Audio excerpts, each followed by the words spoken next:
নমস্কার, আমি তরুণ ঘোষ। আজকে কতগুলো খবর আছে কম্পাইল করে আপনাদের আমি বলবো। আগে হেডলাইন্স গুলো বলে দিই, তাহলে আপনাদের সুবিধা হবে।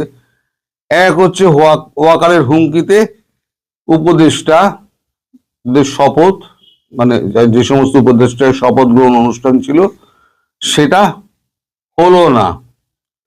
দুই হচ্ছে ওয়াশিংটন ডিসির যে পরামর্শ সার্জিও গোর দিয়েছিলেন, সেই পরামর্শ উপেক্ষা করলেন মোহাম্মদ ইউনূস।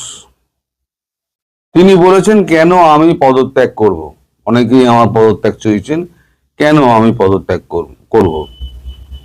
আজ দুপুরে একটা বৈঠক ছিল, মানে শপথ গ্রহণ টোন এই সমস্ত অন্যান্য বিষয় নিয়ে যেগুলো আমাদের সার্জিও গোর বলেছেন, সেগুলো নিয়ে বিস্তারিত আলাপ আলোচনা করার জন্য বৈঠক ছিল। সেটা অসমাপ্ত রয়ে যায় এবং সন্ধেবেলায় আবার বৈঠকটি বসবে। ত্রিপুরার সীমান্তে জঙ্গি চালানকারীদের গুলিতে বিনয় কুমার রায় 35, বিনয় কুমার 35 তিনি মারা গিয়েছেন। সেই নিয়ে ত্রিপুরা একেবারে জ্বলছে। তারপর আমি মোদিজির কথায় আসব। মোদিজি কি করছেন, কি বলছেন, মোদিজির কথায় আসব এই টোটাল ব্যাপার নিয়ে। তা প্রথম হলো গিয়ে ওয়াকার উজ্জামান।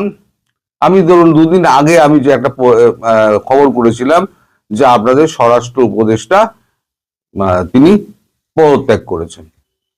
পরে দুদিন বাদে গতকালকে থেকে দেখলাম, হ্যাঁ, আপনাদের মিডিয়াও সমস্ত বলতে শুরু করেছে যে হ্যাঁ, পদত্যাগ করেছেন উনি। কিন্তু সেটা পদত্যাগ পত্রটা ছিল ওয়াকার এর কাছে, ইউনূসের কাছে। ইউনূস সেটা প্রকাশ করেননি। এখন খলিলুর রহমানের কথাই বলেছিলাম, খলিলুর রহমানকে স্বরাষ্ট্র উপদেষ্টা করার ব্যাপারে উনি যখন একেবারে স্থির করে ফেলেন, তখন ওয়াকারুজ্জামান জানতে পেরে ওয়াকারুজ্জামান একদম তীব্র ধমক দেন। এমনি ওয়াকারুজ্জামান এক হচ্ছে এই খলিলুর রহমানকে দেখতে পারেন না।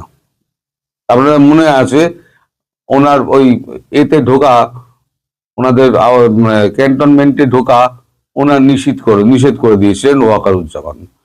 তারপর গতকালকে যখন এই সার্জিও গোরের ব্যাপারটা, যখন আমাদের সেনা প্রধানের ব্যাপারটা, আলোচনার ব্যাপারটা যখন ইউনূসকে জানাতে চান উনি যমুনাতে গিয়ে, উনি বলেছেন না না না না, আপনাকে আসতে হবে না, আপনি আমার টেলিফোনেই বলে দেন। ফলে ওয়াকারুজ্জামানের সেখানেও একটা রাগ ছিল। সেই দুটো রাগ মিলিয়ে আজকে একসঙ্গে ছেড়ে দিয়েছেন ওয়াকারুজ্জামান। যদি বলেছেন, যদি এই শপথ গ্রহণে যদি স্বরাষ্ট্র উপদেষ্টা হিসেবে যদি এই খলিলুর রহমান যদি পদ আপনি দেন, তাহলে পরে আমি দেশ অচল করে দেবো। পরিষ্কার হুমকি দিয়ে বলেছেন, দেশ আমি অচল করে দেবো। অর্থাৎ উনি মাঠ থেকে সেনাবাহিনীকে পুরো তুলে দেবেন, এবার দেশ সামলা। ব্যাপারটা এইরকম জায়গায় পৌঁছেছে। তো ওয়াকারুজ্জামানের এই হুমকি দেওয়ার পর এখন শপথ গ্রহণ, ওই জন্য বৈঠকটাকে পিছিয়ে দেওয়া হয়েছে। আপাতত কোনো শপথ গ্রহণ অনুষ্ঠান আপনাদের হচ্ছে না, কারণ বিভিন্ন জায়গা থেকে 26 অক্ষরের যে নামের যে ছেলেটা সে পদত্যাগ করেছে আলাদা দলবে বলে, মাহফুজ পদত্যাগ করেছে। তারপর তো স্বরাষ্ট্র উপদেষ্টার পদত্যাগ তো মৌলবাদীরা চাইছিল, তিনি পদত্যাগ করে দিয়েছেন। সে পদত্যাগ পত্রটা জমা ছিল। ফলে 3টে জায়গায় এখন শপথ গ্রহণ অনুষ্ঠান ছিল, সেটা হচ্ছে না। দুই হচ্ছে ওয়াশিংটন ডিসির যে পরামর্শ সার্জিও গোরের, যে এই জিনিসগুলোকে ঠিক করতে হবে। গতকালকের ভিডিও তাই বলেছিলাম। আপনাদের একটি কাগজে ফিনান্সিয়াল এক্সপ্রেস বোধহয় বা ফিনান্সিয়াল টাইমস এরকম একটা কিছু নাম আছে আপনাদের একটা কাগজে, সেখানেও এই খবরটা বেরিয়েছে। তো ওয়াকার আমাদের মোহাম্মদ ইউনূস তিনি বলেছেন, এইখানে কিছু উপদেষ্টা রয়েছে, তারা এই সমস্ত উস্কানি দেন, তারা হচ্ছেন উস্কানিদাতা, আসল উস্কানিদাতা তারা। বলে তারা যখন উস্কানি দিচ্ছেন, তার দায় আমি কেন নেব? আমাকে কেন পদত্যাগ করতে হবে? আমি তো ঠিক মতো সরকার চালাচ্ছি, দেশে কোনো গন্ডগোল নেই, সব শান্তি মতো চলছে, একেবারে শান্তির শ্মশানে বানিয়ে দিয়েছেন উনি। তা উনি তো বলবেনই যে এ করছে, খুব ভালো ভালো চলছে। এখন ত্রিপুরা সীমান্তে এখন গতকালকে না পরশুদিনকে চোরাচালান করতে যাচ্ছিল, চোরাচালান করতে গিয়ে একেবারে মুখোমুখি পড়ে যায় বিএসএফ এর এই কতগুলো সন্ত্রাসবাদী চোরাচালানকারী। তারা গুলি চালাতে শুরু করে, পাল্টা বিএসএফ গুলি চালায়। বিএসএফ এর গুলিতে ওখানে কজন মারা গেছে তো জানি না, কিন্তু আমাদের এখানে একজন জওয়ানের বুকে গুলি লাগে, তিনি সেখানেই লুটিয়ে পড়েন। বিনয় কুমার বয়স 35, এবং তারপর তিনি মারা যান। এই বিএসএফ জওয়ান যখনই মারা যান তখনই একেবারে হইচই পড়ে যায় পুরো ত্রিপুরা জুড়ে, যে ওরা আমাদের জমিতে না ঢুকতে পেরে সীমান্ত দিয়ে গুলি চালাচ্ছে, তারপরেও ভারতবর্ষ কেন চুপ করে আছে। সেই নিয়ে মশাল মিছিল টিছিল সমস্ত কিছু হচ্ছে, এবং কলকাতা এবং দিল্লিতে যত বিরোধী দল রয়েছে সব একদম রাস্তায় নেমে পড়েছে, যে এই একটা সমস্যা যেটা হয়েছে তার একদম অবিলম্বে নিরসন চাই। নিরসন চাইলেই তো আর হবে না। নিরসন করবে কে? নিরসন করবেন প্রধানমন্ত্রী মোদিজি। আমাদের এখানে একটা গান আছে, কেউ শব্দ করো না, ভগবান নিদ্রা গিয়েছেন, গোলযোগ সইতে পারেন না। প্রধানমন্ত্রী নরেন্দ্র মোদী এখন শয়ন মুদ্রায় রয়েছেন। তিনি এখন মানে কোনো কথাবার্তা, তিনি মৌনতা নিয়েছেন, তিনি কোনো কথাবার্তা বলবেন না।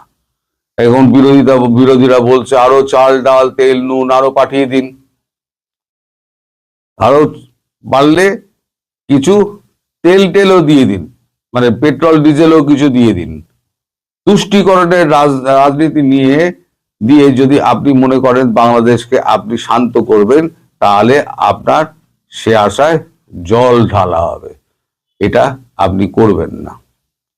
আজকে বিনয় কুমার মারা গিয়েছেন, যদি প্রধানমন্ত্রী নরেন্দ্র মোদী যদি এখানে শোক বার্তা পাঠান, না না না না না না না না, এই ভুল করবেন না, এই ভুল করবেন না প্রধানমন্ত্রীজি, তাতে কিন্তু হিতে বিপরীত হবে এবং আগুনে ঘি পড়বে। ফলে শোক বার্তা পাঠাবেন না। আসলে ব্যাপার হয়েছে, আপনি চান যে আরো একটা পুলওয়ামা হোক, আরো একটা হোক, আমাদের পেহেলগাঁও হোক, 40-42টা লাশ পড়ুক, 26টা আপনার তীর্থযাত্রী ভ্রমণ পিপাসু লোকেদের লাশ পড়ুক, তবে না ওই আপনি কফিনে গিয়ে তেরঙ্গা দিয়ে স্যালুট বেড়ে তারপরে একটা হুঙ্কার মারবেন,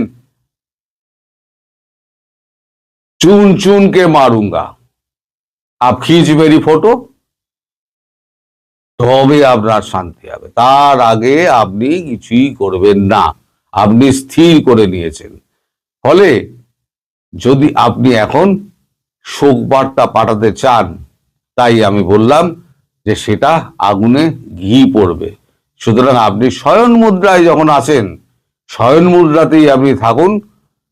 আমাদের এখানে ঢুকে তারা এখানে ক্রমশ, তারা তো কচু গাছ কাটতে কাটতে ডাকাত হয়, তা কচু গাছ কাটতে কাটতে তারা ডাকাত হোক, আপনি শয়ন মুদ্রায় থাকুন। যখন দেখবেন অর্ধেক ভারতবর্ষ যখন হয়ে গেছে, অশান্ত হয়ে গিয়েছে, চারদিকে আগুন জ্বলছে, বাংলাদেশের একেবারে পরবর্তী একটা বাংলাদেশ, এখানে ভারতবর্ষ তৈরি হবে, তখন আপনি শয়ন মুদ্রা থেকে উঠে তখন বলবেন মারো, আব টাইম হুয়া হ্যায়, আপ মারো। ততক্ষণে যা ক্ষতি হবার তা হয়ে গিয়েছে। আপনি যদি মনে করেন আপনি তুষ্টিকরণের রাজনীতি করে আপনি হিন্দুদের রক্ষা করবেন, আপনি বিন্দুমাত্র করতে পারবেন না। তার থেকে যেটা আপনি প্ল্যান করেছেন, যে 10-12টা অঞ্চল সীমান্তে আপনি মানবিক করিডোর করে হিন্দুগুলোকে আপনি এপারে নিয়ে আসার ব্যবস্থা করা, সেইটা করার চেষ্টা করুন ওয়াকারুজ্জামানকে দিয়ে, চাপ দিয়ে, আন্তর্জাতিক প্রেশার দিয়ে। তাহলে যদি এটা কাজ হয়, না হলে পরে আপনার এই শয়ন মুদ্রায় থেকে আপনার মানে কর্ণঘোর যদি কিছু না পৌঁছায়, তাহলে পরে ভারতবর্ষ অশান্ত হবে এবং বাংলাদেশ আরো জ্বলবে এবং তার ফল ভোগ করতে হবে আমাদের। আপনি ভোটের রাজনীতি করুন, তবে নিশ্চিতভাবে এটা বলতে পারি, আপনি যদি এইভাবেই চলতে থাকেন তাহলে 2029-এ বিজেপি সংঘ পরিবার মুখ পরিবর্তন করবে। আমি বাধ্য হয়ে আজকে এই কথাটা বললাম। আপনি লিখে রেখে দিন, সংঘ পরিবার আপনার পাশে থাকবে না। কারণ মোহন ভাগবত যা বলে গিয়েছেন সেটা হচ্ছে কঠোর বার্তা বলে গিয়েছেন, পৌঁছে দিয়েছেন। আপনার কূটনীতি, আপনার রাজনীতি সমস্ত ওই সন্ন্যাসের সময় চললো ছোলা, তুললো থোলা, ঝোলা আর চললো ভোলার মতো সত্যিকারের একদিন প্রমাণিত হয়ে যাবে আপনার আচরণ থেকে মনে হচ্ছে।